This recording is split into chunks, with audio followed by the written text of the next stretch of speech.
Now may I respectfully request Padma Kumari Arya, Honorable Minister, Ministry of Land Management, Cooperative and Poverty Elevation, Government of Nepal, who is our chief guest, to deliver the address.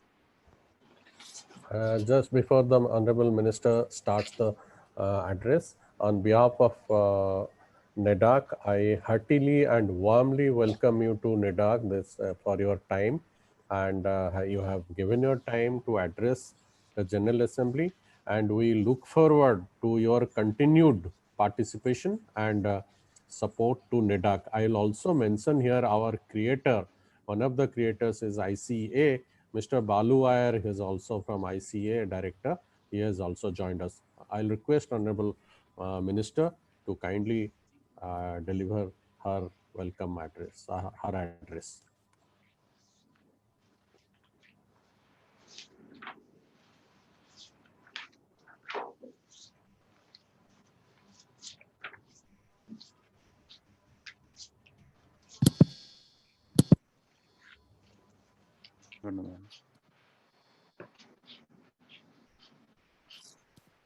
धन्यवाद.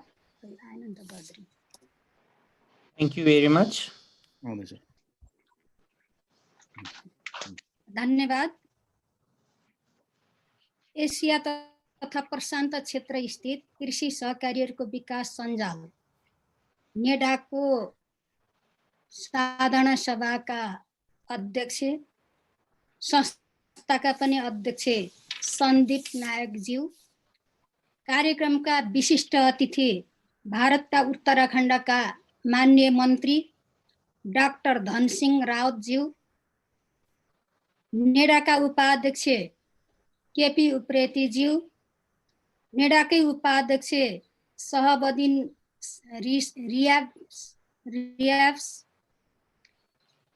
नेडाका सदस्यज्यूहरू, FAO, ILO, ICA का प्रतिनिधिज्यूहरू तथा सम्पूर्ण पर्यवेक्षक, नीति निर्माता, विज्ञ, पत्रकार महानुभावहरू सबैमा नेपाल सरकारको तर्फबाट हार्दिक नमस्कार छ. I'm just translating on behalf of Honorable Minister. NEDAC 7 in respected. Okay, I'm going. Thank you very much.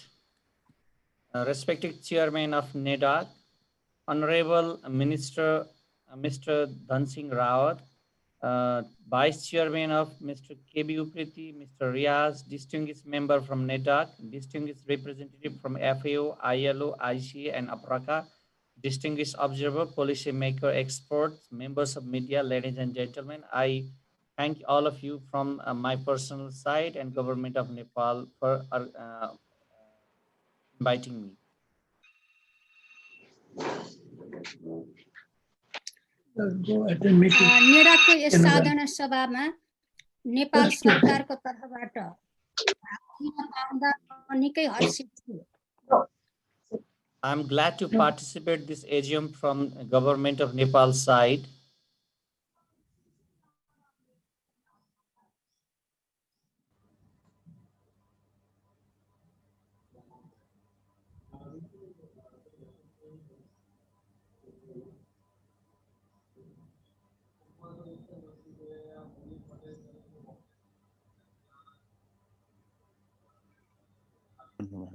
There seems to be some technical glitch. Corona महामारीको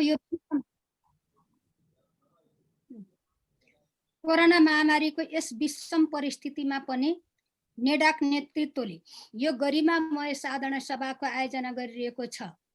सर्वप्रथम त म नेतृत्वगणलाई हार्दिक धन्यवाद र बधाई भन्न चाहन्छु. First of all, I would like to thank to NEDAC leadership for conducting this AGM, even though there is a COVID-19 crisis around us.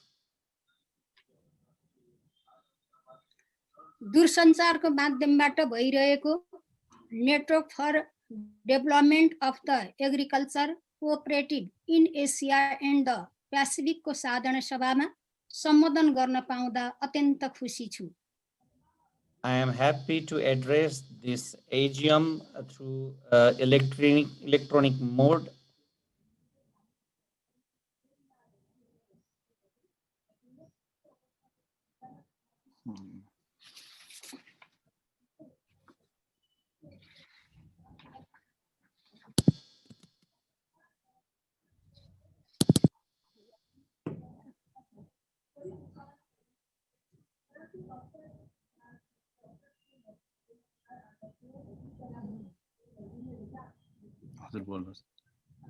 नेडाक सहकारी संस्था तथा गैर सरकारी संस्थाहरूको सम्मिलनले बनेको अनुपम संस्था हो भन्नेमा म अवगत नै छु।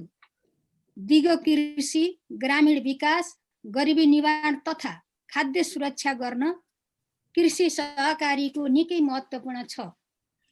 कृषि सहकारी मार्फत साना र सीमान्तकृत कृषकको जीविकोपार्जनमा सहयोग पुग्ने लगायतका यस उद्देश्यसँग पनि म जानकारै छु। कोभिड महामारीले निम्ताउने सङ्कटसँग जुझ्न वा सामना गर्न कृषिमा विशेष जोड दिन जरुरी छ। खाद्य सुरक्षा सुनिश्चित गर्न, गरिबी घटाउन, दिगो विकासमा अगाडि बढ्न कृषि सम्बद्ध क्षेत्र सदस्य राष्ट्रहरूको अर्थतन्त्रको मूल प्रवाहमा यसको महत्त्व निकै छ भन्ने मैले बुझेको छु। यी उद्देश्य पूर्ति गर्न नेडाक निरन्तर अगाडि बढिरहनेछ भन्ने कुरामा म विश्वस्त छु। I am aware that NEDAC is an institution of cooperatives, NGOs, and governmental organizations. Sustainable agriculture, local economy, rural development, poverty reduction, and food security is a crucial part, and cooperatives are working hard to obtain this.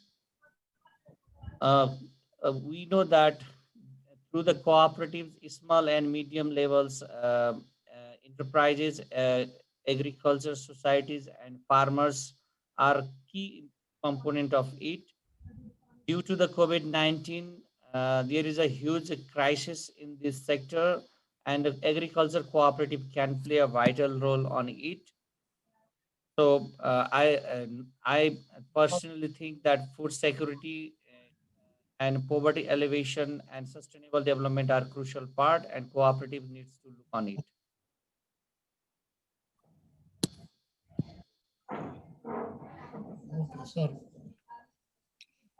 Nepal कृषि प्रधान मुलुक हो। नेपालको समृद्धिको निम्ति कृषिको विकास हुन जरुरी छ। त्यसैले नेपाल सरकार कृषि क्षेत्रको विकासको निम्ति विभिन्न कार्यक्रम सञ्चालनमा ल्याएर अगाडि बढेको छ। कृषिमा संलग्न साना किसानको जीवनमाथि उठाउन साना किसान कृषि सहकारी संस्था मार्फत विभिन्न कार्यक्रमहरू सञ्चालन भइरहेका छन्। दिगो विकासको अवधारणा अनुरूप राष्ट्रको समृद्धिको लागि भूमि व्यवस्थापनका नीतिहरू अगाडि सारिएको छ। भूप्रयोग अनुरूप जमिनको वर्गीकरण गरी जमिन समृद्धिको प्रमुख आधार मानी यसको महत्तम उपयोग गर्ने योजना निर्माण गरिएको छ। लामो समय देखिरहेको अनौपचारिक भू सम्बन्धको अन्त्य गर्दै जीविकोपार्जनको अवस्था र बसोबासको स्थिति समेतको आधारमा जग्गा धनी पूर्जा वितरण गर्ने योजना बनाइएको छ। अव्यवस्थित रूपमा रहेको जमिनलाई व्यवस्थित र वैज्ञानिक आयोग उपयोग र उत्पादन वृद्धि गर्न नयाँ जमिनको वर्गीकरण गर्न र वर्गीकरण अनुसारको उपयोग गर्ने व्यवस्था गरिएको छ। दीर्घकालीन सोचमा आधारित भई प्रवृत्तिमा आधारित पूर्वाधार तयार गर्ने, जग्गा प्रशासनमा सबै जमिन आबद्ध र जग्गाको संरक्षण गर्ने, उत्पादनशील सहकारीमा विशेष जोड दिने, सहकारी मार्फत व्यावसायिक र सामूहिक खेती सञ्चालन गर्ने, उत्पादनशील रोजगारी एवं स्वरोजगार र सिर्जना गरी जीवन स्तरलाई माथि सुधार गर्न, परम्परागत ज्ञान र सिपलाई व्यवसायीकरण गर्ने, जमिनको चक्लाबन्दी गर्ने, सिप ज्ञान मार्फत खेतीपातीमा सुधार गर्ने, उत्पादन, प्रशोधन र बजारीकरणमा विशेष जोड दिइएको छ। सहकारी बजार विकास कार्यक्रम मार्फत किसानहरूबाट कृषिहरूबाट उत्पादित बजारका वस्तुहरूको सङ्कलन केन्द्र स्थापना गर्ने, शीत भण्डारहरू निर्माण गर्ने, उत्पादित वस्तुलाई बजारसम्म पुर्याउनको निम्ति सहजीकरण गर्ने प्रबन्ध नेपाल सरकारको तर्फबाट गरिएको छ। Nepal is an agricultural based country. Nepalese agriculture sector needs to be reformed. Unless the agriculture sector is scientifically developed, the holistic development of Nepal is not possible.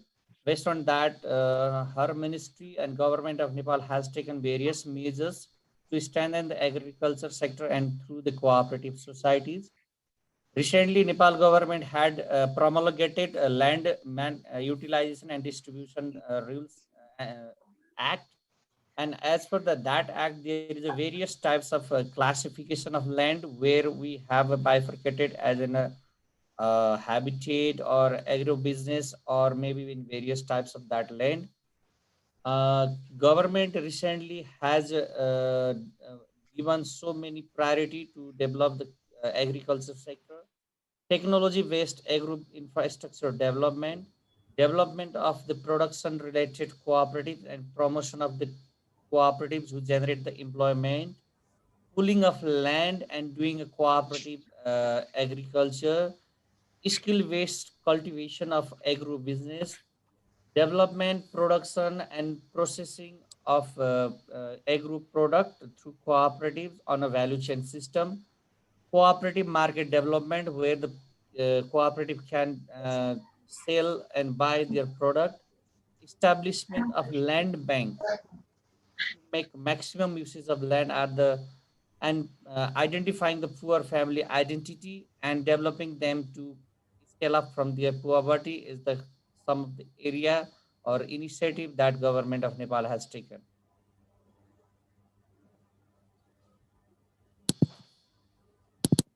कृषि सहकारी मार्फत साना र सीमान्तकृत कृषकको जीविकोपार्जनमा सहयोग पुग्ने लगायतका यसका उद्देश्यसँग पनि हामी जानकार नै छौं। कोभिड महामारीले निम्त्याउने सङ्कटसँग जुझ्न वा सामना गर्न कृषिमा विशेष जोड दिन जरुरी छ। खाद्य सुरक्षा सुनिश्चित गर्न, गरिबी घटाउन, दिगो विकासमा अगाडि बढ्न कृषि सम्बन्ध क्षेत्र सदस्य राष्ट्रहरूको अर्थतन्त्रको मूल प्रवाहमा यसको महत्त्व निकै छ। यी उद्देश्य पूर्ति गर्न नेडाक निरन्तर अगाडि बढिरहनेछ भन्ने कुरामा म विश्वस्त छु। Serving the marginalized people, underserved people, and the bottom of the pyramid population of country is crucial right now. Food security, agro-business, and development of sustainable economic are the crucial parts seen due to the COVID-19 impact. And I do hope that the NEDAC would develop and implement its program to address these issues in the future.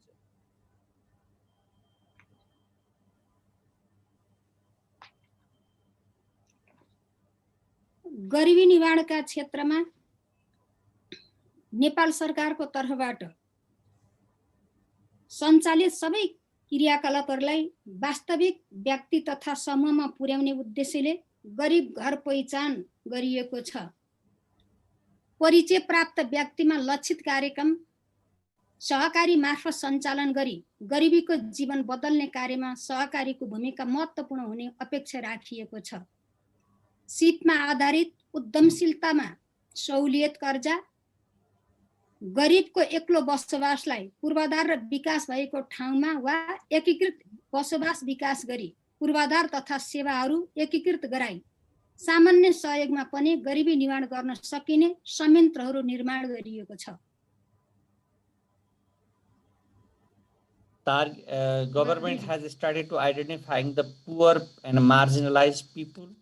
Once they are identified, poverty reduction program through cooperative society would started, and also the targeted people will take benefit from the subsidized loan and subsidized other product and training capacity development from cooperative and other institution of government of Nepal. Through this, we aim to reduce the poverty by using the cooperative as a means to reduction it.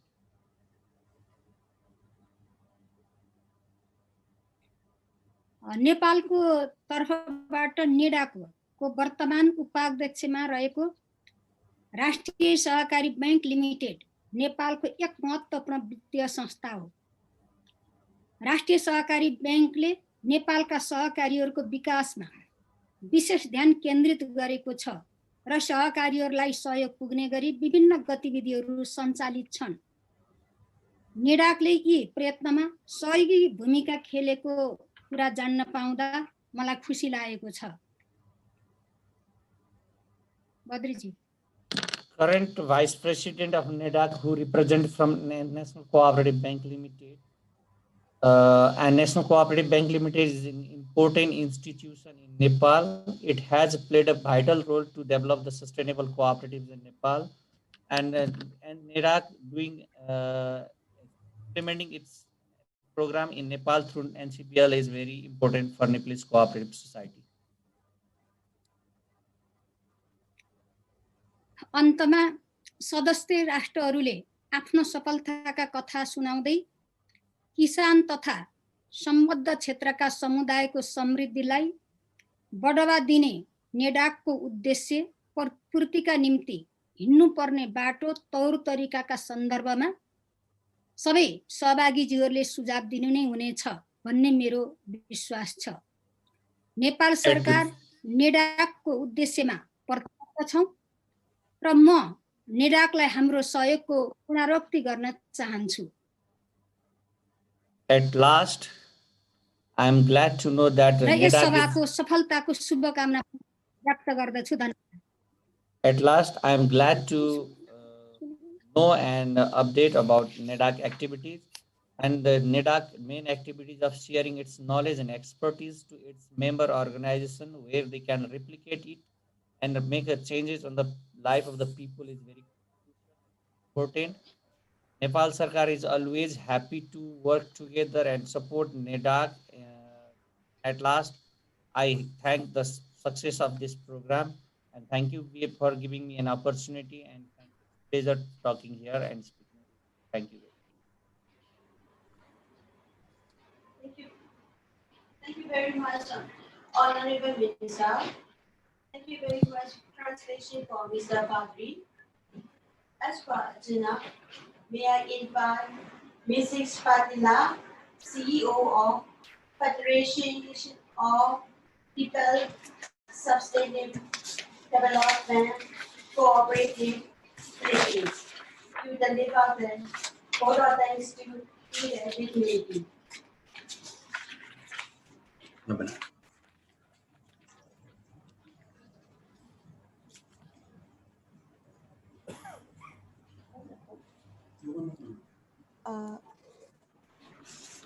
May I move this agenda?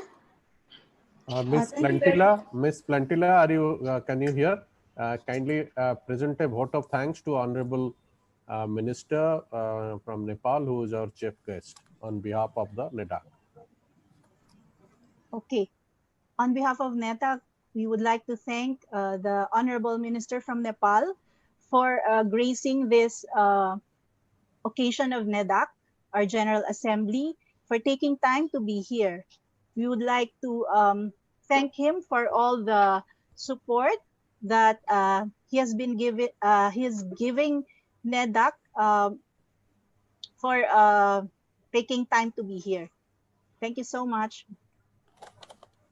I'll also personally thank Madam Minister for addressing us and also giving us her ideas about where NEDAC can work in future, and also reiterating the commitment of the Nepal government for the NEDAC. I really thank Madam for finding time to address us. Namaskar. Thank you very much.